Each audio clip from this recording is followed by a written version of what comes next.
I'll also tell you that if you need the question repeated by the time you get to the end of the round, don't be afraid to ask us, and we'll do it, because some of these questions have multiple parts. So the next question for Mr. Gullett. There are an estimated 60,000 Latino-owned businesses in Arizona, the majority of which are small businesses and operate in the city of Phoenix and Maricopa County. Given the Latino community's growing significance to the overall health of our city and state economy, what would you do as mayor to ensure that Latino-owned small businesses are able to flourish and prosper? And remember, we're at a 1-minute response on these. I would do the same thing to make all businesses prosper, and that is get government out of the way as much as possible, get the red tape, lower the friction, and lower the cost to growing and expanding and starting small businesses. Because when we charge permit fees and other fees up front, that's the time when businesses can least afford it. And that's when we need to be lowering those costs. We also have to, I'm going to have a small business advocate in the mayor's office.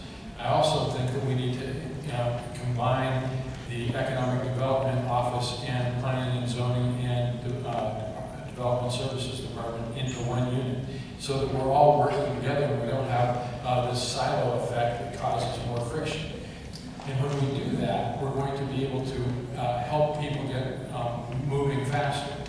In that department, in that economic and planning department, what we need to have is one case manager, so that when you come in to work through your business and get your permits, you have one person that you communicate with. And that person is going to be sensitive to your very needs, and that's a critical part of making it work faster and better and more cost effective for you. Thank you. I believe that I've already answered that question initially when I said that we're going to be focusing on local businesses, retention, and making sure that they are healthy. And that doesn't matter if it's Latino or any other type of business. It's all about the businesses in general. The focus is going to be about meeting with those businesses to find out what the hurdles are. But I want to say something, as we hear the discussion, people are talking about what they are going to do once they're mayor.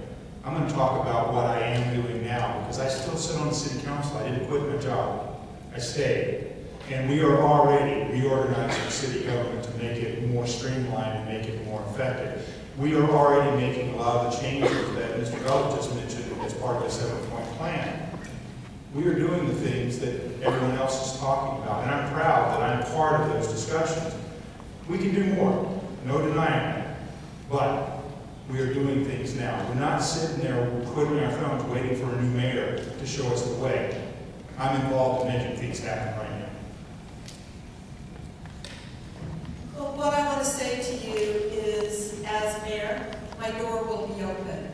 And I've always worked as a solution finder, and that's something that's my strength, is finding a way to move forward. There's some things that we, the city, can do to streamline the process, though.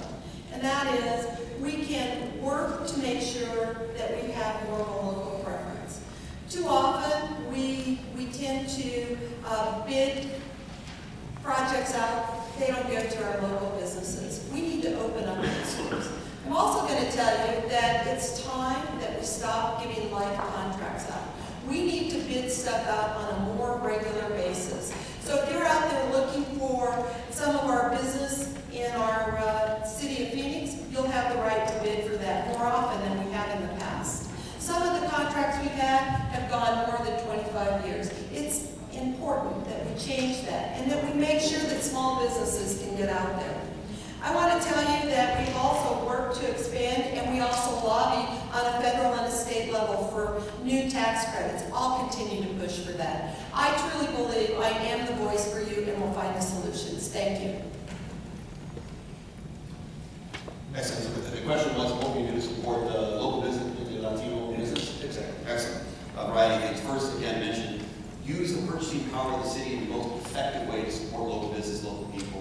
Two, make sure we work with advocacy organizations, that we have a close working relationship. We're being sponsored today by the Hispanic Chamber. The city needs to have a much closer working relationship with the Hispanic Chamber, because they're our conduit, they're our best opportunity to reach out to small locally owned business, particularly Latino owned business. We need to make sure we're working with the ALRE and others to make sure that we're pushing the right public policies that support our local and small business, particularly particularly Latino-owned business. And the other thing that the folks in this audience should look at is which candidate has diverse leadership on their campaign, diverse leadership on their campaign chairs. Who do you trust that's going to have really diverse leadership at the city and in the mayor's office? Because having diversity in employment makes sure that you reach out, your tentacles are deep in this community. It makes you a better leader as mayor. In the mayor's office, I'm going to have many advocates. Run differently than Mayor Ward's office. I'm going to have a local small business advocate. I'm going to have an education advocate. I'm going to have a sustainability advocate.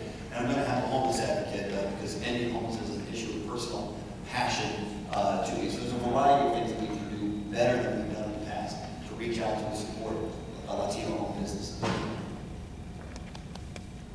Well, what I'm going to do to support the small businesses in Phoenix is going to stop the unnecessary code enforcement violations that are currently being used to fill the city coffers. I don't know how many of you are small business owners, but I've been hearing from a lot of small business owners that because their development services is lacking in their permits that they're issuing, they're going around and checking to make sure small businesses are answering every single code issue, even if it's not a health and safety violation. We need to reduce commercial property taxes. We've seen businesses in the outer Tukey area leave to go over to Chandler because there's a lower property tax rate there, as I'm sure you may have seen people in this community going to Peoria and other areas. We need to cut the licensing fees, impact fees, and other taxes that are squeezing the small businesses out of business.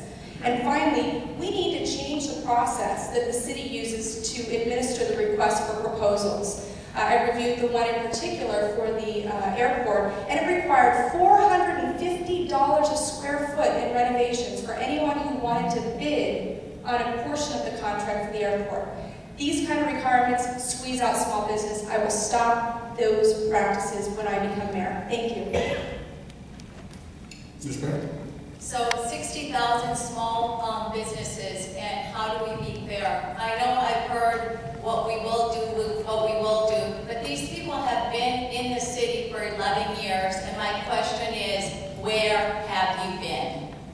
We don't have a regional bus system, and who needs that? It's the lower income, the elderly, and the Hispanics. Do we have a regional bus system? No. Have we been in the council for 11 years? Yes. They need to be held accountable. Procurements, like they said before, $3 billion that we spend. It needs to be fair, it needs to be non-discriminating, it needs to be open, and they need to be held accountable. When the city spends money, the Hispanic people are also part of the equation. Now, I'm not saying that we have quotas, but if it's open to everyone, for everyone to see, then we can see where the city spends their money. And I want to see some of it spent in the Hispanic community. Excuse me. So I know that together we can and we will, and we're not listening to promises anymore. South Phoenix looks like a ghetto. Where have you been the last 11 years?